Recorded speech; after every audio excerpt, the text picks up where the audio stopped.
Morning, mate. Monday. Starting a good foot. Up before the enemy. Off to the gym. Don't know if I'm going to run today. Trying to turn my 5k runs into 10k runs. It's not going to be all of them immediately, but it will be all of them eventually. So, depends how quick I'm going. I need to get them down to like 40 minutes and then they'll fit in with everything else. Otherwise, like I said yesterday, I'm going to have to start getting up earlier. And R5's already a bit...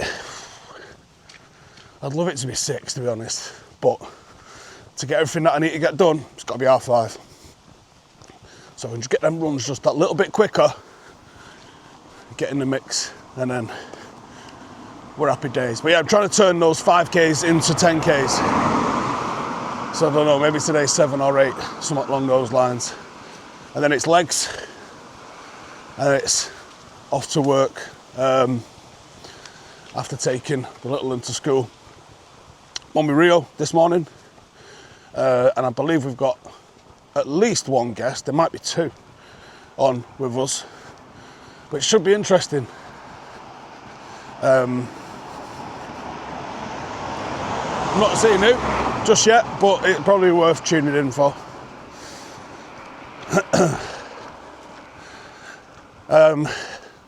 So I had a look for the news this morning, and I was having a bit of a look last night as well before I went to bed, and I feel like I wasted 20-30 minutes just scrolling through absolute nonsense and do you know what, straight up lies as well.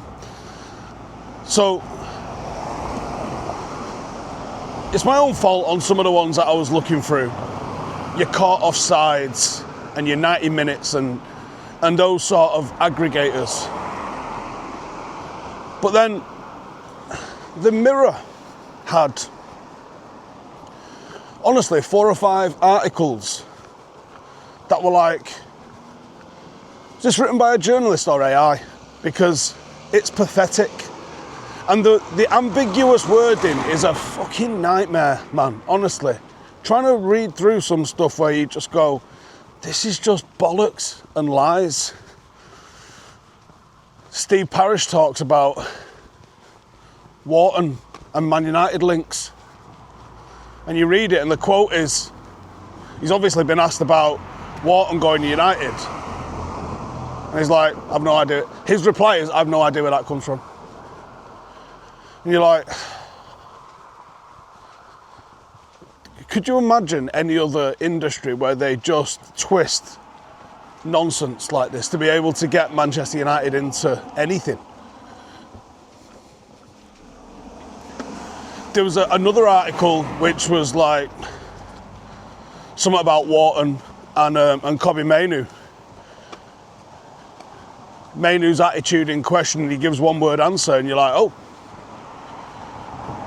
Click on it, and it's Kobbie's over doing some training while everyone's away on international duty. Again, love to see that. His one-word answer was his social media post where he just put blessed. What is going on? When did journalism become such gutter enterprise where you genuinely get more truth and thought out of blogs than you do from, like, my dad used to read the Mirror. It was a newspaper that was in our house all the time. I guess we didn't know what such a See You Next Tuesday Piers Morgan was at the time, because he was probably the editor. Or if not, it was probably just before him. So I always kind of like find myself drawn to the Mirror, because in my head I'm kind of thinking like, oh, it's credible, but it's not credible, is it?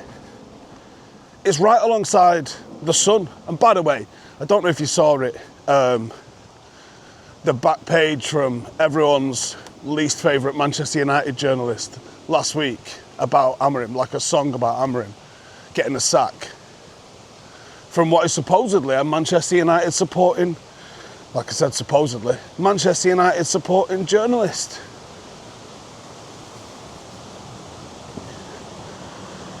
it's a shame, man, because the likes of Henry Winter, even though he's had some questionable sort of comments lately.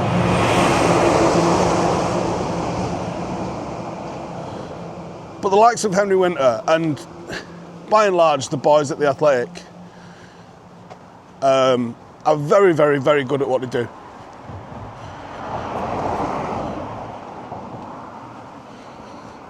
But outside of models like The Athletic, which is a paid thing, which, you know, I mean, there's so many great deals for The Athletic. I think I pay £1 a month, maybe. I don't even know.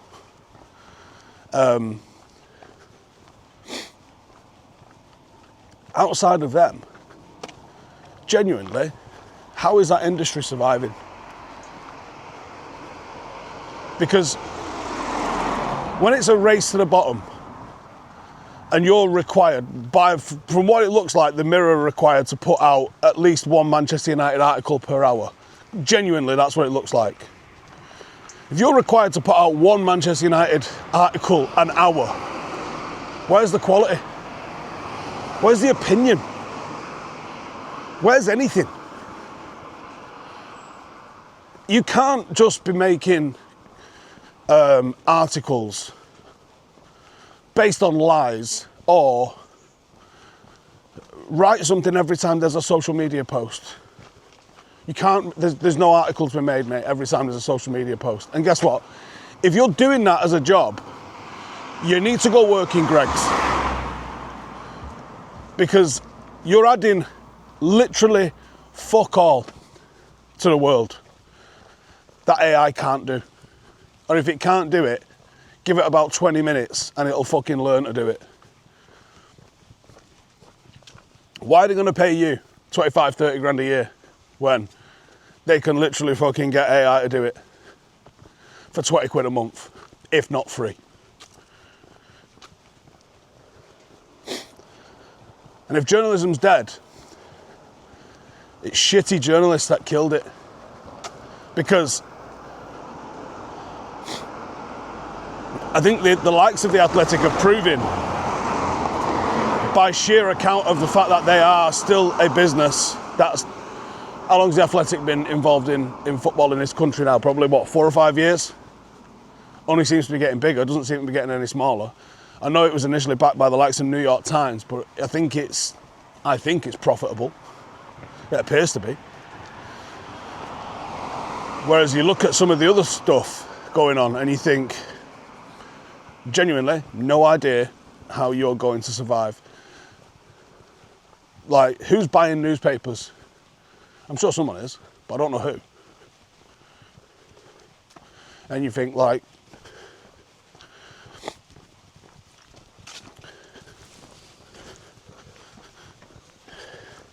you go to the one, who's buying the newspaper, because it ain't news anymore. The Twitter and websites have surely killed the actual print side of newspapers. I don't even think my fucking granddad reads newspapers anymore. And then you think, you go to the website, The Athletic at least isn't littered with adverts. Because you go to it, I mean, let's take the Mirror for example. I mean, you end up having to go to find United stories. Obviously, I've got to go on fucking all of them, including the Sun, unfortunately. But you go to the websites, they're fucking unreadable. They are legitimately unreadable. And some of them, like one of the fucking Mirror ones, in fact, the MEN's the worst for this. I think they're all part of the same company, Reach. You click on it and it's like, right, there's 2 lines. Manchester United target, fucking Adam Wharton bought breakfast this morning, right? And then there's a big fucking advert for Jet 2. And then it's Adam Wharton plays for Crystal Palace and he was signed from Blackburn Rovers in 2024. Right, okay. Where's the fucking news? And you're scrolling and scrolling and scrolling. I don't know if it's just to get you to scroll past like 5 or 6 fucking adverts before they get to the meat of the story. And then you're like, oh, got your box ready to eat. You're like, no way have I just fucking clicked this. What is going on? Now, interesting one. Obviously, Kobbie Mainoo wasn't involved in the England squad. Wharton not involved in the England squad. It was a weird squad selection, I thought, from Tommy Tuchel.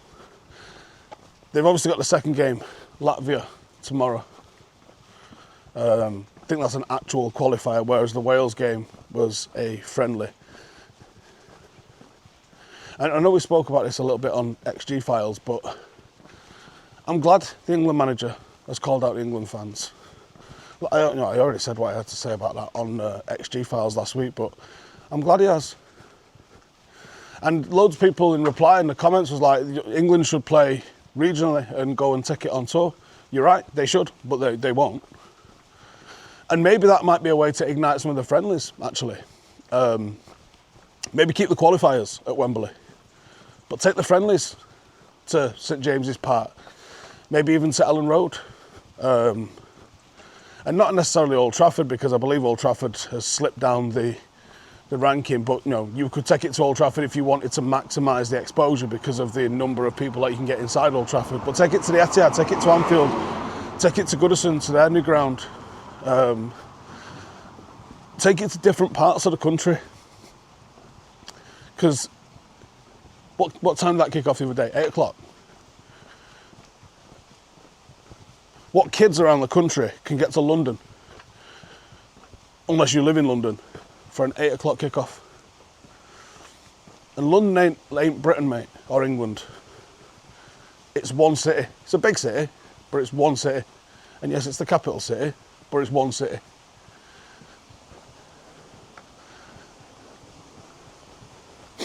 And it's impossible to get there. For all the money that's involved in the game, England ain't cheap to go watch anyway, even for a fucking nonsense friendly.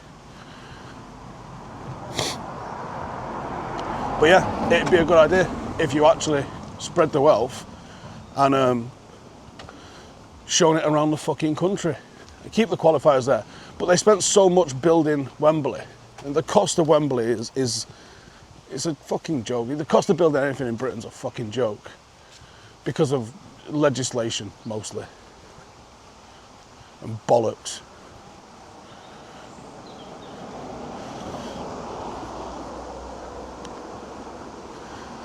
There was something the other day, I can't remember which project it was, but we were spending $500,000 a day on lawyers and meetings and planning and not actually getting it done. And there was whatever the fucking video was I was watching, I'm sure they said Madrid built a metro system for like fucking, honestly, it was less than we'd spent on fucking ring binders by the sounds of it.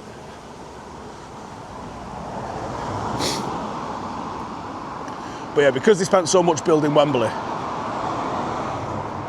that there was just no chance that the FA could do anything other than play all of the games there at Wembley just to try and make some money back.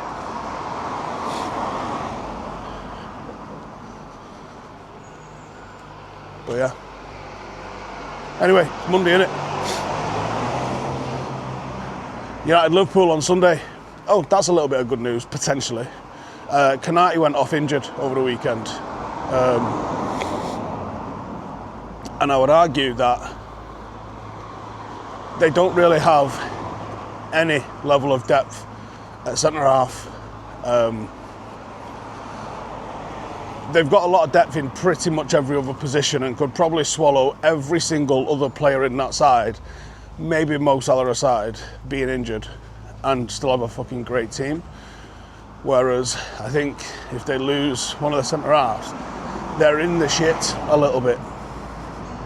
So that bodes well for us going into the weekend if he is going to be out.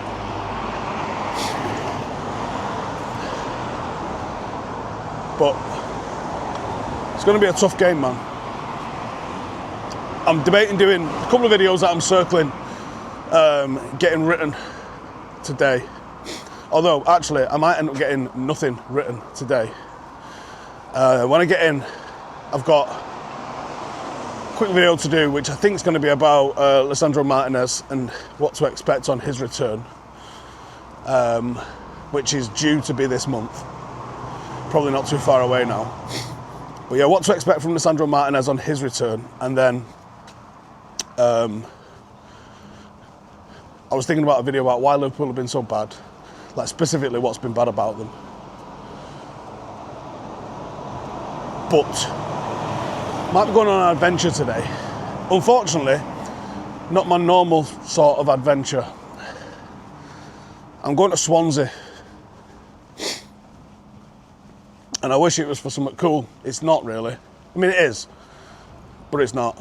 It's just, I have to go to Swansea to hopefully finalise something in person. And I might make content about it, but you won't be seeing it for a couple of months.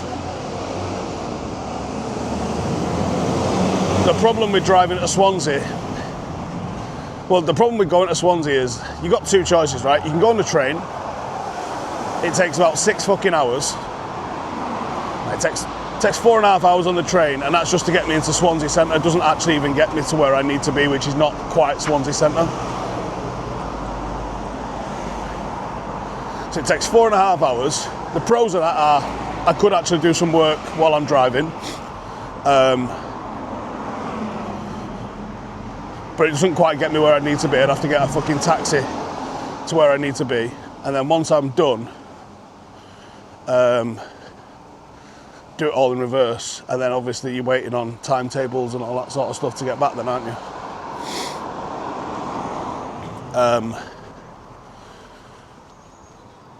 But the pros are I could do a little bit of work and some admin while I'm doing that.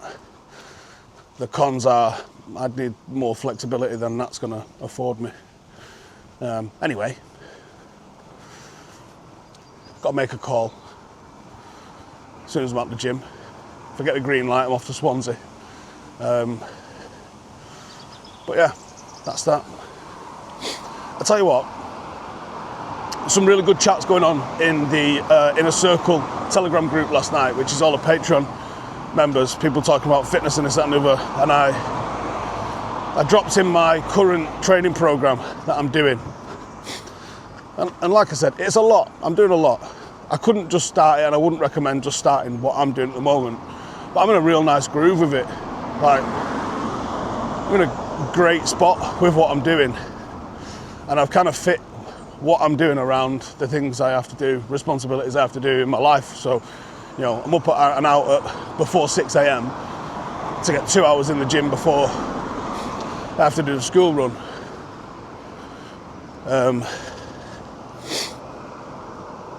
But it kind of works with everything that I need to do in my life. It is a lot.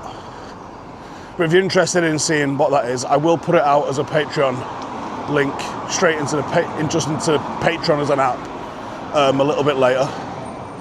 But if you want to get involved in that, there's a great little community. There's 160 odd in the Telegram chat. There's over 500 on Patreon.